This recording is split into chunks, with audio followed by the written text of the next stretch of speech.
Sure. How did you get into, like, why were you on the Bitcoin Talk forums, or why did you see it even before, almost anybody? So what were you doing there, and why did it catch your eye? And then, today, 10 years later, there's a whole bunch of people that are disillusioned by it. They say, oh, it's all this time's gone by, 10 years didn't work out. Other people are more bullish than ever. Where do you stand now? So what caught your eye, and then where do you stand now? So, I mean, I think I got into Bitcoin. It would have been mid to late 2010. And I was really fascinated because I mean, look, I'm a guy who was into virtual reality and the metaverse. This is just adjacent to that. It's another super cool, cyberpunk concept. The idea of, untraceable internet currency that is based on only the consensus of all of the cyberpunks who are using it, cryptographically verified and secured, with no nation state controlling it or issuing it or diluting it or manipulating. Like what a cool thing when you're an anti-authority teenager who loves cyberpunk science fiction. And so that it was like, I bought into the very original cool vision, not the, oh, this is going to be huge for everybody one, but like, this is cyberpunk incarnate. I have to be a part of this.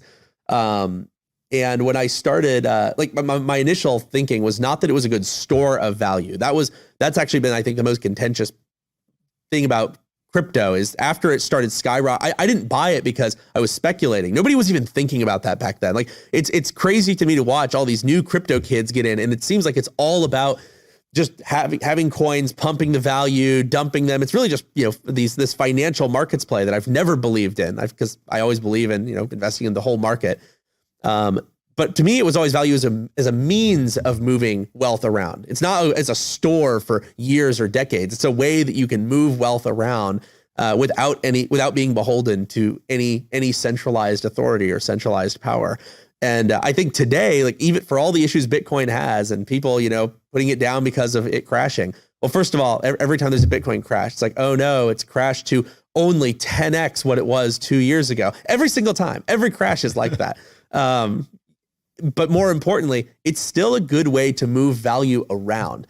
And that said, my prediction in 2013 was that Bitcoin will go to about $100,000 and then stabilize. I'm sticking with it. I think it'll get there. I'm not sure that it in particular has the appropriate utility to reach a higher store of value.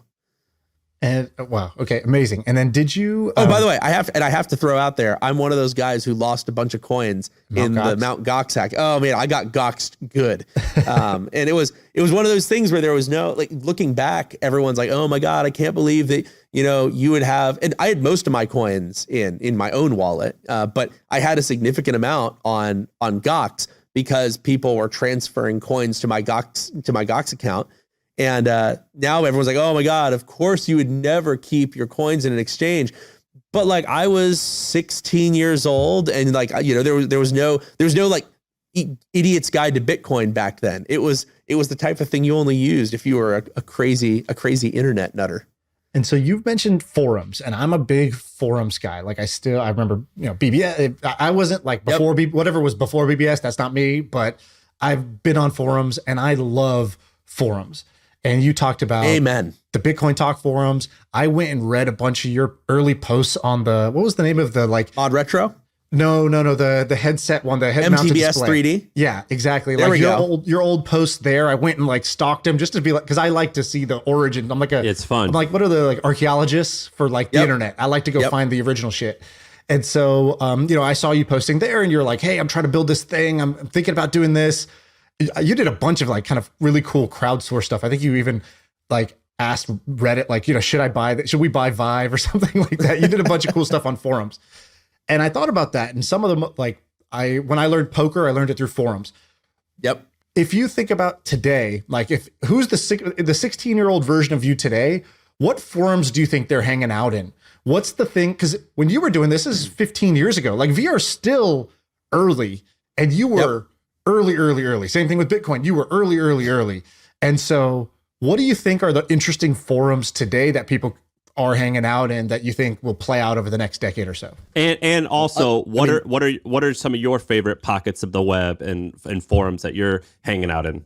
I mean, much to my chagrin, I love forums too. I think they are more or less the pinnacle of asynchronous communication. Like if you are doing collaborative all of the incentives are correct. Like, so I ran a forum, the Mod Retro forums. It was a forum for people who modified vintage game consoles, in particular with a focus on turning them into handheld self-contained units. So cutting apart Nintendo 64s and Super Nintendos and PlayStations, and then replacing like the power electronics with modern power electronics, running them off of the latest lithium battery technology, although it was NiCad back when I started working on portables. Putting in LCD screens that were designed for portable DVD players and the like, and building these self-contained units. And forums are interesting because your currency is attention, but you can only get attention by getting people to come in and respond and engage with you. And so there's a strong incentive to update people on what you're doing, to write really interesting things, and to get people regularly coming back and engaging with your stuff. I mean, that's the dopamine high, right? It's other people care about what I'm doing. Today, it's been so algorithmically driven that you don't have the same incentives in terms of long-term sustained engagement and collaborating with people. There's a lot more incentive to do things on your own, do one big push in a form that will cause ordinary people who are not necessarily technically competent to watch it for at least 3 minutes so that it's seen as you watching it long enough. And I think the pockets, which is what you asked, like there's great pockets on YouTube, there's great pockets on Reddit. There's actually a lot of private Facebook groups. So like one I like I'm a member of a night vision group where people build their own night vision goggles, and it's got a couple thousand people, but it's a private group and very, very much not virally driven. It's not like the TikTok techno heads. It's not like the YouTube techno heads. But man, I really miss forums. Mod Retro, we had a core group of a few thousand active members that were doing stuff in the heyday, and we were doing a few million page views a month. And you never see those ratios these days, of engagers to watchers.